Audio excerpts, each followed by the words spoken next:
If you want to be a part of the conversation before it happens here on YouTube, click that link in the description to join the free Courtside Financial Discord. What's going on, everyone? My name's Obi, and welcome back to Courtside Financial, the podcast where we talk about business and technology. In today's episode, we have two exciting topics to touch on. Number one, we're going to talk about the U.S. relaxation of emission standards when it comes to traditional ICE vehicles. Number two, we're going to talk about Bridgewater Associates, Ray Dalio, his investment in Nvidia really being a huge winner for the firm. So this is going to be a super interesting episode. Make sure you hit the like button. Make sure you hit the subscribe button if you're new here. Click the notification bell icon and leave a comment down below. This is how we gain more reach, and it really helps out the video. It really helps out the channel. So thank you for your support. Without further ado, let's get into the video.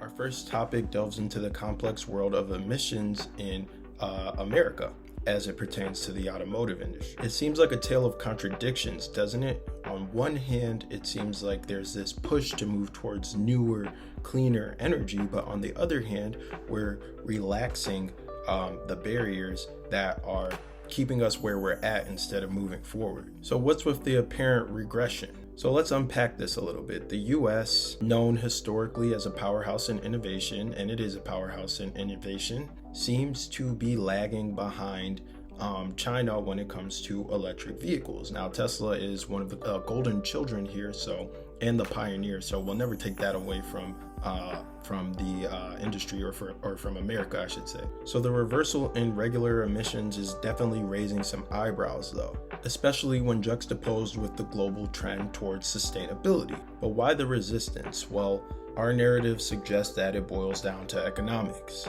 The American market, one of the largest in the world, arguably the largest in the world, exhibits a tepid enthusiasm for new energy vehicles. Despite substantial subsidies, sales figures remain lackluster. The high price tags are a barrier to entry that deters buyers, with the average cost of an electric vehicle eclipsing its traditional counterpart. Furthermore, the infrastructure for electric vehicles in the US appears woefully inadequate compared to some other countries like China. It's all about infrastructure. Limited charging stations coupled with high installation costs are another deterrent for buyers and a deterrent for widespread adoption. Maintenance and insurance costs are another thing that add to the financial burden for these companies. And so it makes new energy vehicles less appealing to the American consumer than it is in China for now. It'll be interesting to see where time takes the American market in terms of electric vehicle adoption. These are all certainly challenges, but if resolved, they can present substantial opportunity. Now let's delve into our second topic, which is Bridgewater Associates, Ray Dalio's firm, making substantial moves in the stock market, even picking a winner in Nvidia. So Bridgewater Associates has constantly been increasing their holdings in Nvidia, and they have benefited tremendously from Nvidia stock's recent rally.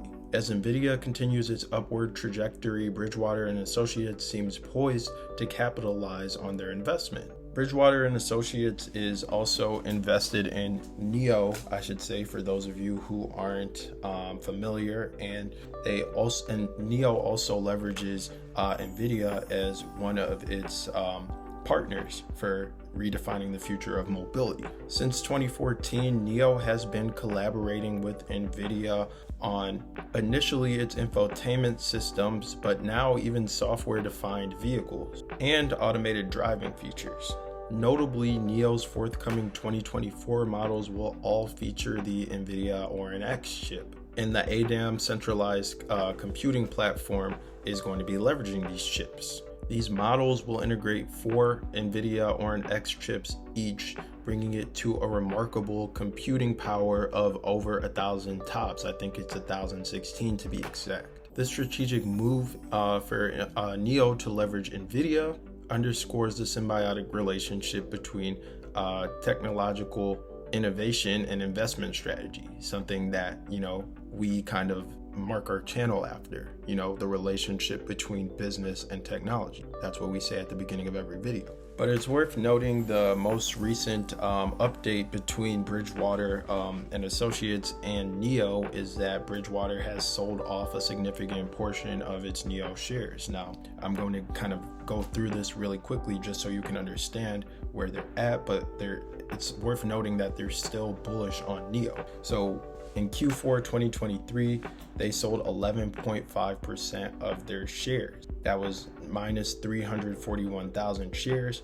In Q3 2023, they sold 8.9% of their shares, minus 289,000 shares. In Q2 2023, that was a time when they actually were adding shares of NIO, and that's when they increased their share count by 29.2%, and that was plus 736,000 shares. So you could say that they sold off their position a little bit over the last few quarters, but notably they are still holding on to NIO. They are still bullish on NIO from my perspective. Ray Dalio's position in NIO is currently worth 14.2 million US dollars. That's 0.08% of their entire equity portfolio. Now, they're not the largest holder of NIO according to stockcircle.com. They're the 190th largest shareholder in NIO. But like many NIO investors, according to stockcircle.com, Bridgewater and Associates has been taking a loss in NIO of about 76%,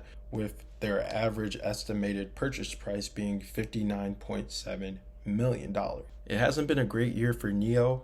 It hasn't been a great last couple of years for NIO from an investment perspective, but Bridgewater and Associates has seemed to be making some sound investment decisions. They like NIO. They like Nvidia. Nvidia was very successful. There was a time when NIO stock was very successful in 2020, and it remains to be seen if NIO can turn the tide and generate shareholder return again. So anyways, that's going to be it for this video. I hope you guys found this very insightful, helpful, useful, maybe even entertaining. Make sure you hit the like button, leave a comment down below. Your engagement really does go a long way in helping out the channel, and we'll catch you in the next one. Thank you.